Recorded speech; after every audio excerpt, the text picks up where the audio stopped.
aí, fanáticos por cinema? Eu sou a Nath, sejam bem-vindos ao canal Cinemáticos.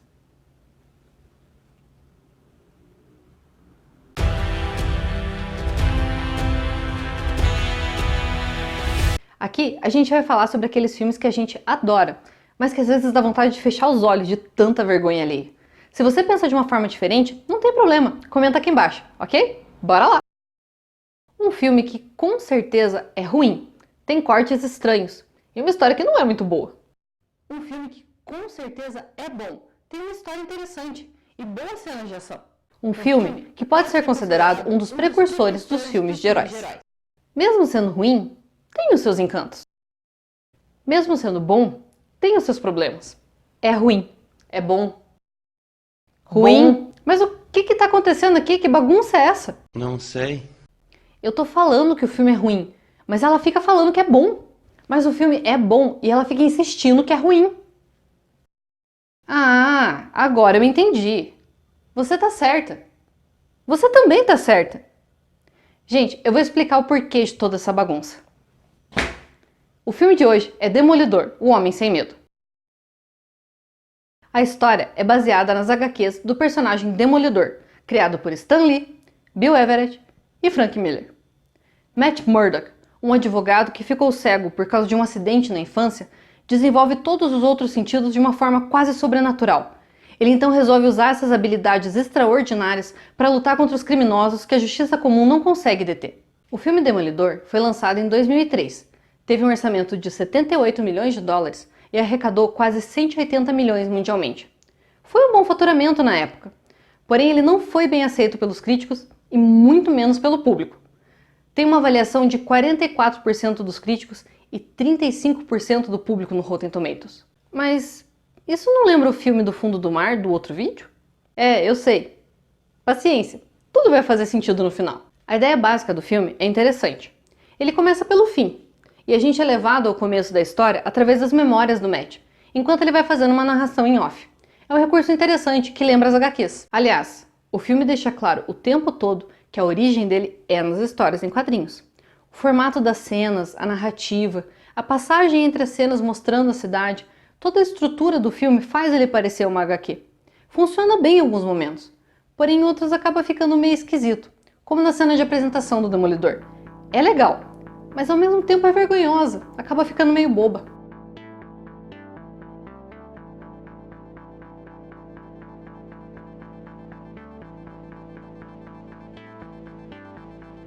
O roteiro parece um pouco apressado e não se aprofunda muito nos detalhes. A história toda passa muito rápido e deixa alguns pontos sem explicação. Por exemplo, Matt é um advogado que não se importa se os seus clientes pagam serviços com qualquer outra coisa que não seja dinheiro, como peixes ou produtos esportivos. Então, como ele conseguiu aquele apartamento todo equipado e todas aquelas bugigangas de herói? Os atores são bons, isso não dá pra negar. O rei do crime é grande, forte e malvado, e o ator é sensacional. O mercenário fica exagerado algumas vezes, mas ele mostra bem o seu lado psicopata. A Elektra é carismática, mas ela fica mais no básico. Já a atuação do Ben Affleck como Matt Murdock dá o que falar. Embora ele interprete bem o personagem cego, às vezes ele fica fazendo cara de bobo, como se uma pessoa cega não conseguisse ter expressões faciais. O CGI é ruim, você consegue perceber quando os atores são trocados por bonecos digitais. E algumas cenas ficaram meio esquisitas, como a batalha na igreja. É uma luta legal, só que do nada a igreja fica uns 50 metros mais alta. As cenas de luta são boas e bem coreografadas, mesmo que as leis da física não se apliquem a esse filme. Os movimentos que alguns personagens fazem pulando de prédios, fazendo acrobacias ou dando golpes estão além da compreensão humana. Exceto pela parte no parquinho. É uma das lutas mais ridículas que eu já vi. O que parece é que o diretor mirou numa cena do Matrix e acertou num combate dos Power Rangers. Os movimentos são completamente absurdos e as falas são terríveis. Bancando é difícil.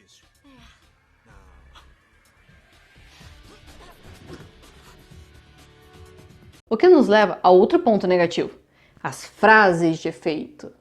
O filme tá cheio de frases e diálogos clichês, que até poderiam funcionar numa HQ, mas aqui só ficam bregas mesmo. Todo cara que quer saber o seu nome tem que enfrentar isso, é?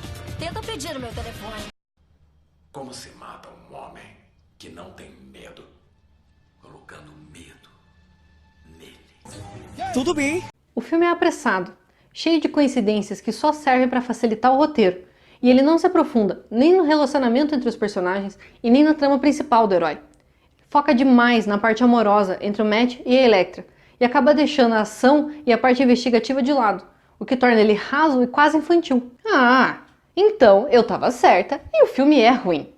Vamos dar a nota no vergonhômetro. Calma, eu disse que as duas estavam certas, não disse?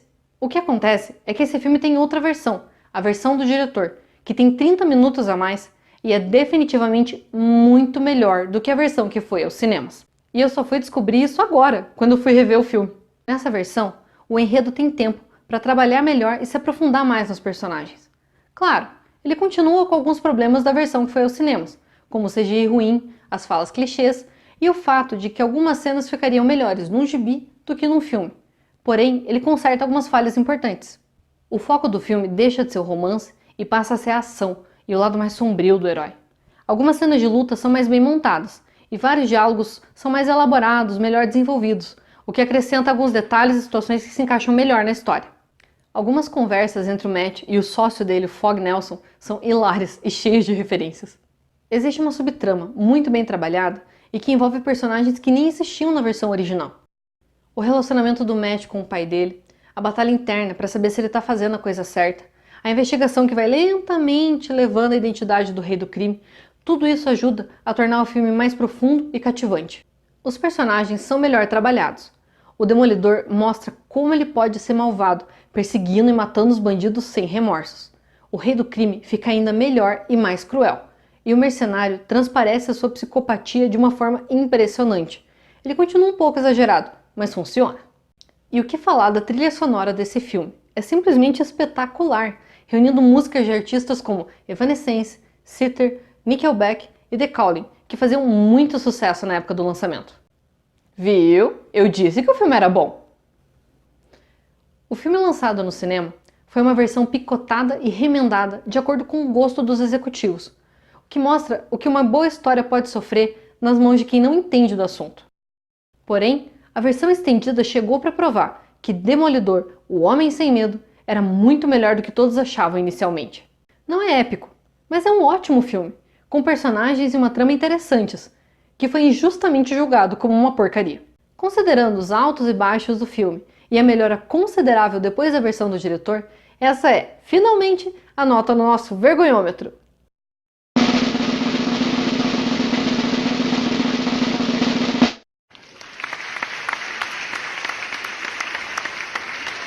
É isso aí, cinemáticos! Nós conseguimos chegar a um consenso. Eu aviso.